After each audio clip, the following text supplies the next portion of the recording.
Welcome to 30-Minute Reviews. I am Adam.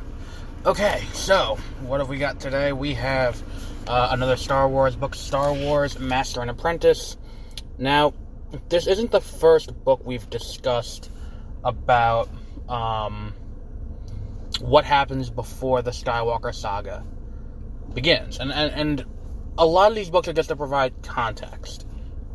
And what I mean by that is, like, we have the High Republic coming, and the High Republic is not going to be this grand, it's going to be this grand new adventure. It's not going to be, tied back to what we already know. I mean, Yoda's going to be there, and there's going to be references to things that exist 200 years in the future. But the point is, it's going to be, it's going to be mostly detached. These, Master and Apprentice and Dooku, Jedi Lost, are both closer to the action, for lack of a better word. They're closer to where we are in it, and it provides more context. This might be the most, I don't want to say the most political, because Star Wars is a very political beast innately, going back to 1978, where it was a critique of the Vietnam War, then it was a critique of the Bush and Cheney administration, and it's not... Star Wars has always been a political animal of a franchise. But in this regard, this might be the most topical Star Wars media that I've read so far. In that it's about corporate interests and, corporate interests interacting with democracy and, going from a monarchy system of government in a lot of places into a more democratic one, and how the corporate interests outweigh, and, how we kind of turn a blind eye if the corporate interests are doing something that may be beneficial to other people. And it's a very unique animal in that regard. I keep saying animal. I'm not entirely sure why. And I like the way that they kind of handle that. I like that it's a deeply, relevant book. That said, there are some aspects of it that kind of feel too close to the real world. Like, Star Wars has always been a long time ago in a galaxy far, far away. And in that regard, you can kind of not use modern slang. And one of the first times it really stuck out to me in this book, and it kind of happened too with Afra a few weeks back, was we have Rael Averross, who was a former Jedi who gets, put into kind of like a pseudo-exile after his Padawan dies. And there's a scene where Qui-Gon walks in on him having sex, and he says, it's not against the Jedi Code to get laid. Exactly like that. It's not me paraphrasing. He says it's not against the Jedi Code to get laid. And it kind of takes you out of it to an extent, because that kind of slang doesn't really feel befitting the universe. And I'm not saying that, Star Wars is above this kind of slang, but, using modern terminology and modern slang kind of takes it out of the long time ago in a galaxy far, far away, where, it gives you an excuse to not use this kind of language, and then when it does get used, it kind of takes you out of it. Because it's not something that's commonly done across all media. It's an interesting book. I really like what they did. And the other thing it really does, it kind of hammers home this belief that the Jedi during the Twilight of the Republic era, which I don't know if that's just the way they called it during Disney Infinity, or if it's, the proper terminology, they refer to it as the Twilight of the Republic. Which is the end, the prequel era. And it's one of the critiques of the Jedi of the prequel era is that they're too beholden to the Republic. They're too beholden to doing what helps the Republic and not what helps people. And that's one of the criticisms that we see Luke Skywalker really have with the Jedi in The Last Jedi, is he says it became a political arm of the Republic. It became something more than it needed to be, and that ended up causing the Jedi's downfall, is that they became arrogant, and they thought they were more powerful than they were, and that ended up harming them in the long run. And all of this expanded media kind of really ties into that in a way. Because, like, we start with Jedi Lost, and then we continue here. We see Yoda and the rest of the Jedi Council really doing what befits the Republic. Like, completely turning a blind eye to slavery and all of this stuff, which we knew that Qui-Gon wasn't going to do based on what he did in, the Phantom Menace, where it's like, I mean, and even that, it was kind of iffy, because, like, we freed him, but we let his mother stay in slavery, and, it feels like it's just kind of strange to an extent.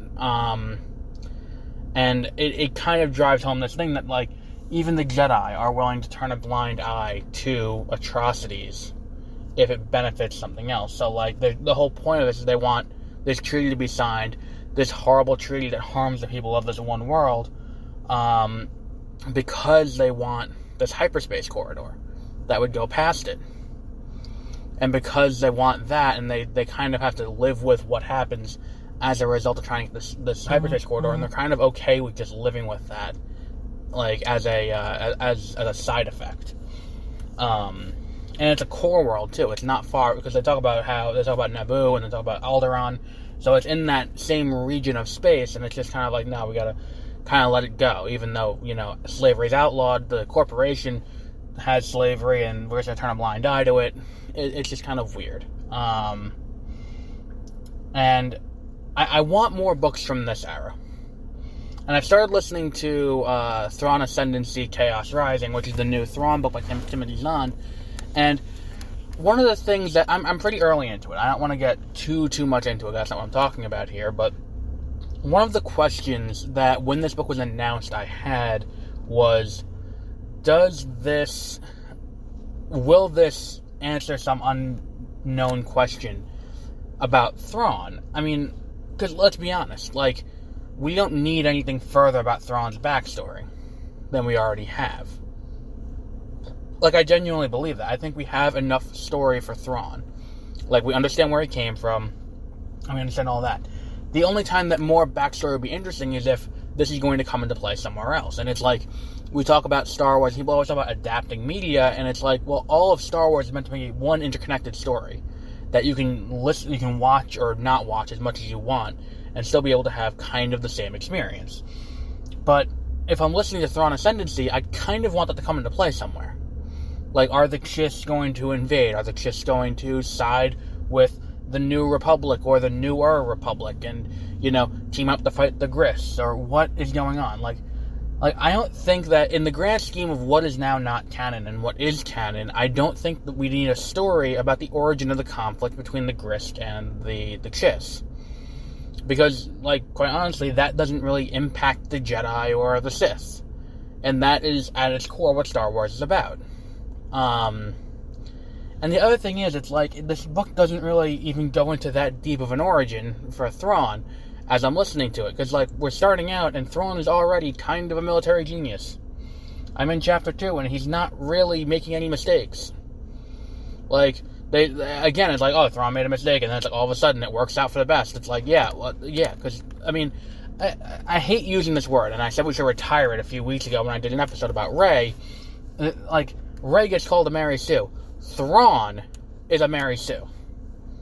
If we're going to call any character in Star Wars that term, which is a term we shouldn't be using it to begin with, but if we're going to talk about a character that's entirely wish fulfillment by the author, who is only there and never makes a mistake, and everyone kind of gets along with him, Thrawn's 100% that person. The people who he doesn't get along with, he gets it over on.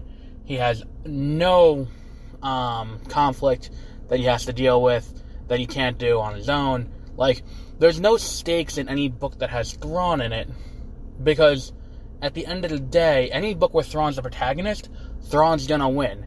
Anything where Thrawn isn't the protagonist, he's gonna do just enough damage where he almost wins, and then he loses. For whatever reason. And I like, if we're gonna explore more in the expanded universe, I wonder, like, are they just going to writers and saying, what do you want to tell a story of? And then Zahn was like, let me continue telling Thrawn's story. Or are they like, we want a Thrawn story? And, like, if that's the case, and they're picking what people are doing, and they're like, hey, we want a writer to do this, can we get some other, Twilight of the Republic stories? Like, other things from right before the end? Like, can we have a canon version of Plagueis, or just make Plagueis canon?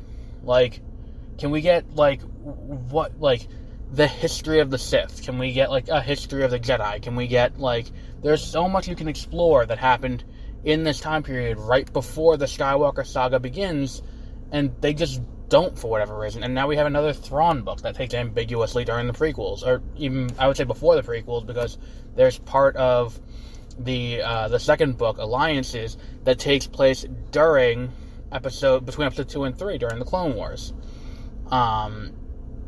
So, I mean, if you haven't read Master and Apprentice yet, I would definitely check it out. You can get it at Barnes & Noble. I think there's even a paperback copy if you don't want to get the hardcover. You can get it on Audible. You can get it on Libby if your library carries it. There's no shortage of ways to listen to this book, and I would definitely recommend you listen to it. It's a very interesting read. It's a very well done book, too. I will say this, though, about the audiobook. It's not narrated by Mark Thompson, which is a little jarring to begin with, considering how many books I've listened to that were narrated by Mark Thompson. So, like I said, I'm currently listening to Thrawn Ascendancy. That will be the next Star Wars book we do. And then I might they have abridged versions of, abridged versions of New Jedi Order available on Libby. I might do that next. But we'll see. We'll see where it goes. And, or we'll just finish up the Hand of Thrawn duology. And we'll continue with that next time. So until then, have a great rest of your week.